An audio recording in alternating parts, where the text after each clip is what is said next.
যে কোনো পুজো করার জন্য মাটির ঘট, চেলি, ধান, পঞ্চশস্য সহ নানাবিধ দশকর্মা দ্রব্য ভীষণভাবে জরুরি।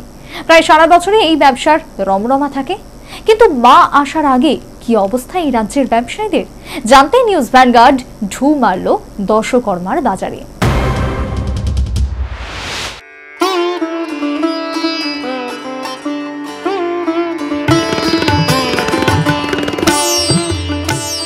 পুজোর সময় দশকর্মার গুরুত্ব কিন্তু অনেক, মানে সেই দশকর্মায় অনেক কিছুই থাকে। সেই দশকর্মার দোকানের কি অবস্থা, এখনও কি সেই অনুযায়ী ব্যবসা হচ্ছে? বন্যার পরবর্তী পরিস্থিতিতে ব্যবসার হাল হাকিকাত জানতে চলুন দোকানের ভিতরে যাওয়া যাক। মায়ের আগমনের জন্য প্রস্তুতি শুরু হয়ে গিয়েছে।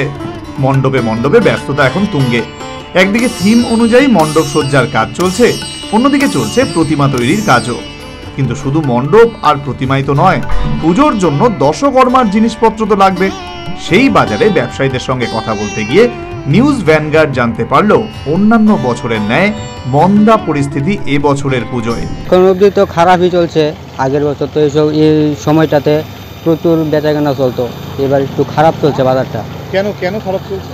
কেন কিছুদিন আগে বন্যা টন্যা হইলো, সেই কারণে মালপত্র অনেক লস হয়েছে, তার কারণে বছর বাজারটা ওখানে অবধি খারাপ হয়।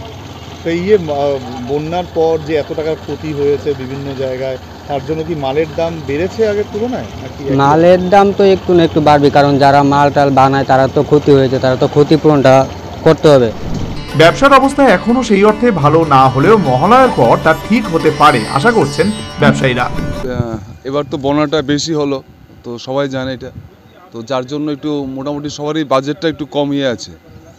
তো চলছে আর কি মোটামুটি, এখনও পুরোটা বাজার লাগেনি, তো মহালয়া থেকে শুরু হবে আর কি, এখন হালকা পাতলা চলছে। এই মুহূর্তে সবাই উমার বাপের বাড়িতে আসার অপেক্ষায়।